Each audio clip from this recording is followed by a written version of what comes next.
Halo, selamat siang. Kami kelompok tugas besar pengantar ilmu komunikasi. Kami terdiri dari Dina Mariana Panjaitan dengan nomor NIM 211 2020007, Vera Octavia dengan nomor NIM 211 20 Saniah Cantika dengan nomor NIM 211 20 dan Friska Audrey dengan nomor NIM 211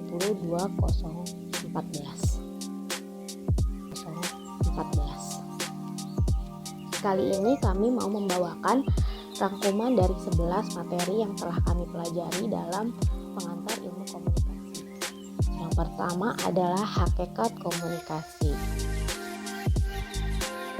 Komunikasi merupakan hal yang pasti dilakukan oleh manusia dalam kehidupannya. Demikian juga dengan hewan. Komunikasi merupakan salah satu kebutuhan pokok manusia dalam menjalani kehidupannya. Bahkan seorang bayi pun sudah dapat melakukan komunikasi. Seperti ketika ia menangis, itu bisa jadi menandakan bahwa ia sedang lapar atau tidak nyaman. Maka jelaslah bahwa komunikasi adalah hal penting yang harus dipelajari dan dipahami. Hakikat komunikasi tersebut adalah proses pernyataan antar manusia. Yang dinyatakan itu adalah pikiran atau perasaan seseorang kepada orang lain dengan menggunakan bahasa sebagai alat penyalurnya. Dikutip dari Effendi 2002. Pikiran bisa merupakan gagasan informasi, opini, dan lain-lain yang muncul dari benaknya. Perasaan bisa merupakan keyakinan, kepastian, keraguan-raguan, kekhawatiran, kemarahan, keberanian, kegairahan, dan sebagainya. Pikiran bersama perasaan yang akan disampaikan kepada orang lain itu oleh Walter Ipman itu dinyatakan sebagai picture in our head. Oleh Walter Hagman disebut Bewusstsein. Yang menjadi permasalahan ialah bagaimana cara gambaran dalam benak ini dan isi kesadaran yaitu komunikator bisa dimengerti dan diterima oleh komunikan. Lalu apa arti penting komunikasi? Sebagai manusia sebagai makhluk sosial sangat membutuhkan orang lain dalam kehidupannya. Saling ketergantungan ini dapat terjalin baik jika terjadi komunikasi yang baik. Pentingnya komunikasi dengan media bahasa yang dapat saling dipahami dapat dirasakan oleh kita ketika kita membutuhkan orang lain. Adapun caranya sudah sangat beragam, bisa bicara secara langsung atau tatap muka, atau tidak langsung misalnya melalui telepon.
Hai, perkenalkan nama saya Sania Cintika Oktaviani. Di sini saya akan membawakan materi kelima dan keenam. Yang pertama, prinsip-prinsip dasar proses komunikasi. Terdapat 12 prinsip komunikasi yang dikaitkan sebagai penjabaran lebih jauh dari definisi dan hakikat komunikasi, yaitu prinsip pertama, komunikasi adalah suatu proses simbolik. Komunikasi adalah sesuatu yang bersifat dinamis, sirkular, dan tidak berakhir pada suatu titik, tetapi harus berkelanjutan. Prinsip kedua, setiap perilaku mempunyai potensi komunikasi. Setiap orang tidak bebas nilai pada saat orang tersebut tidak bermaksud mengkomunikasikan sesuatu, tetapi dimaknai oleh orang lain, maka orang tersebut sudah terlibat dalam proses berkomunikasi. Prinsip ketiga, komunikasi punya dimensi isi dan hubungan. Setiap pesan berkomunikasi mempunyai dimensi ini, di mana dari dimensi ini tersebut kita bisa memprediksi dimensi hubungan yang ada di antara pihak-pihak yang melakukan proses komunikasi. Prinsip keempat, komunikasi itu berlangsung dalam berbagai tingkat kesengajaan. Setiap tindakan komunikasi dilakukan oleh seseorang bisa terjadi mulai dari tingkatan kesengajaan yang rendah. Prinsip kelima, komunikasi terjadi dalam konteks ruang dan waktu. Pesan komunikasi yang dikirimkan oleh pihak komunikasi baik secara verbal maupun non-verbal disesuaikan dengan tepat. Prinsip keenam, komunikasi melibatkan prediksi peserta komunikasi. Tidak dapat dibayangkan jika orang melakukan tindakan komunikasi di luar norma yang berlaku di masyarakat. Jika kita tersenyum, maka kita dapat memprediksi bahwa pihak penerima akan membalas dengan senyuman. Prinsip ketujuh, komunikasi itu bersifat sistematik. Dalam diri setiap orang mengandung sisi internal yang dipengaruhi oleh latar belakang budaya, nilai, adat, dan pengalaman, serta pendidikan. Prinsip ke-8, semakin mirip latar belakang sosial budaya, semakin efektiflah komunikasi. Jika dua orang melakukan komunikasi berasal dari suku yang sama, pendidikan yang sama, maka ada kecenderungan dua pihak tersebut mempunyai bahan yang sama untuk saling dikomunikasikan. Prinsip ke-9, komunikasi bersifat non-sekuensial. Proses komunikasi bersifat sirkular dalam arti tidak berlangsung satu arah.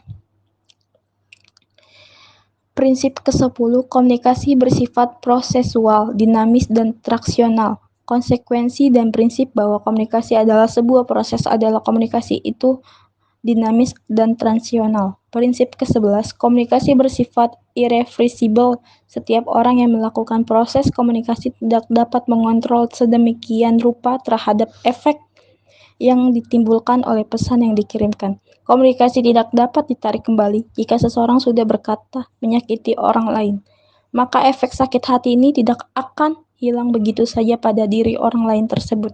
Prinsip ke-12, komunikasi bukan pansea untuk menyelesaikan berbagai masalah, dalam arti bahwa komunikasi bukan satu-satunya obat mujarab yang dapat digunakan untuk menyelesaikan masalah.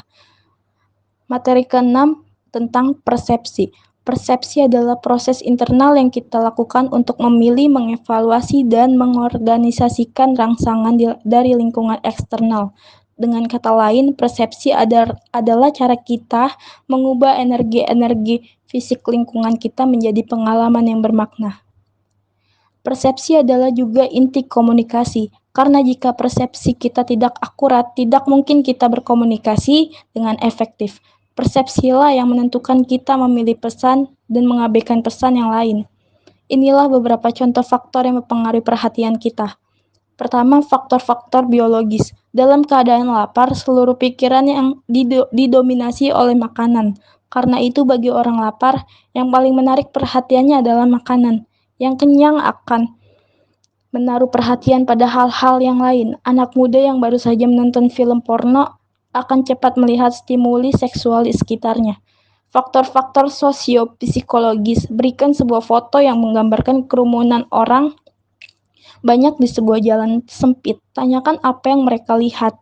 Setiap orang akan melaporkan hal yang berbeda, tetapi seseorang pun tidak akan dapat melaporkan beberapa orang terdapat pada gambar itu, kecuali kalau sebelum melihat foto mereka memperoleh pertanyaan itu. Bila kita ditugaskan untuk meneliti beberapa orang mahasiswa berada di kelas, kita tidak akan dapat menjawab beberapa orang yang di antara mereka yang berbaju merah. Hai, gue Friska. Di sini gue bakal ngelanjutin materi-materi yang sebelumnya udah dibacain, dan gue bakal ngejelasin materi Komunikasi verbal. Apa sih komunikasi verbal itu? Komunikasi verbal adalah bentuk komunikasi yang menggunakan tulisan ataupun lisan.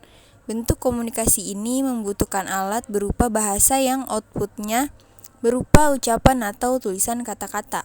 Komunikasi verbal efektif selama orang yang berinteraksi mengerti bahasa yang digunakan. Komunikasi verbal ini menempati porsi besar, karena kenyataannya ide-ide, pemikiran, atau keputusan lebih mudah disampaikan secara verbal ketimbang nonverbal. Dengan harapan komunikan bisa lebih mudah memahami pesan-pesan yang disampaikan. Contohnya tuh apa aja sih? Contohnya tidak lain adalah komunikasi verbal melalui lisan dapat dilakukan dengan menggunakan media, seperti seseorang yang bercakap-cakap melalui telepon. Sedangkan komunikasi verbal melalui tulisan dilakukan dengan cara tidak langsung antar komunikator dengan komunikan. Proses penyampaian komunikasi dilakukan dengan menggunakan cara berupa surat, lukisan, gambar, grafik, dan lain sebagainya. Oke, aku lanjut ya. Di sini aku bakal ngejelasin juga pengertian komunikasi antar pribadi. Pengertian komunikasi antar pribadi itu dinilai sangat efektif untuk merubah perilaku orang lain. Bila terdapat persamaan mengenai makna yang dibincangkan, tanda khusus yang ada di komunikasi antar pribadi ini terletak pada arus balik langsung. Arus balik tersebut memiliki daya tangkap yang mudah untuk komunikator, baik secara verbal dalam bentuk kata maupun nonverbal dalam bentuk bahasa tubuh. Contohnya seperti anggukan, senyuman, menyertikna, dahi, dan lain sebagainya. Selama proses komunikasi antar pribadi berlangsung, sangat penting terjadi interaksi berbagai informasi dan perasaan antara individu dengan individu lainnya, supaya terjadi umpan balik dan tidak menimbulkan kesalahpahaman dalam berkomunikasi. Thank you. Hai, saya Sania Cantika Oktaviani. Di sini saya akan membawakan materi 10 dan 11. Yang pertama ada komunikasi kelompok.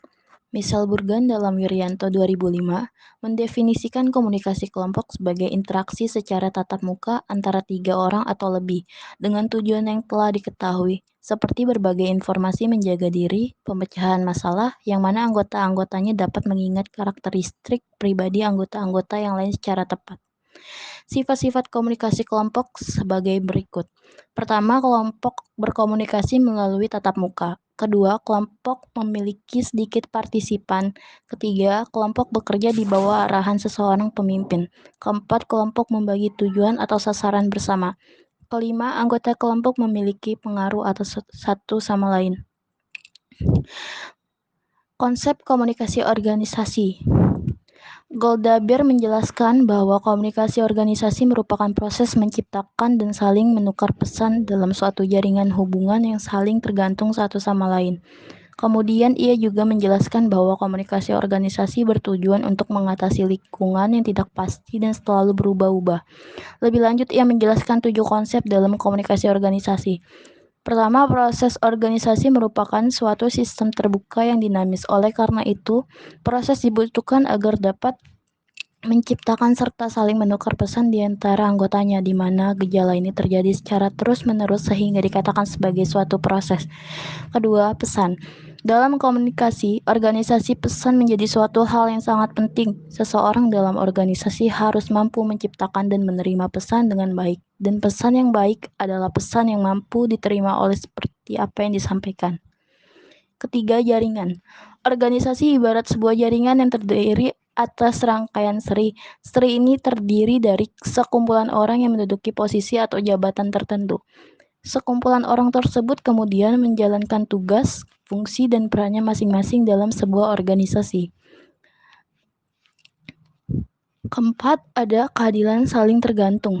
Hal ini sudah menjadi sifat organisasi sebagai suatu sistem terbuka. Ketergantungan dibutuhkan bila mana suatu bagian tidak berfungsi sebagaimana mestinya akan mengganggu kinerja dari bagian lain juga. Kelima, hubungan organisasi sebagai suatu sistem sosial, fungsi dari beberapa bagiannya dijalankan oleh manusia, bergantung kepada hubungan di antara manusia-manusia itu sebagai anggotanya. Keenam, ada lingkungan. Lingkungan adalah semua totalitas baik fisik maupun sosial yang diperhitungkan dalam mengambil keputusan mengenai individu dalam suatu sistem yang disebut organisasi. Lingkungan ini dapat dibedakan atas lingkungan internal dan eksternal organisasi. Ketujuh, ketidakpastian. Dalam berkomunikasi organisasi, posisi ketidakpastian di sini adalah untuk memenuhi kesediaan informasi yang tersedia juga informasi yang diharapkan.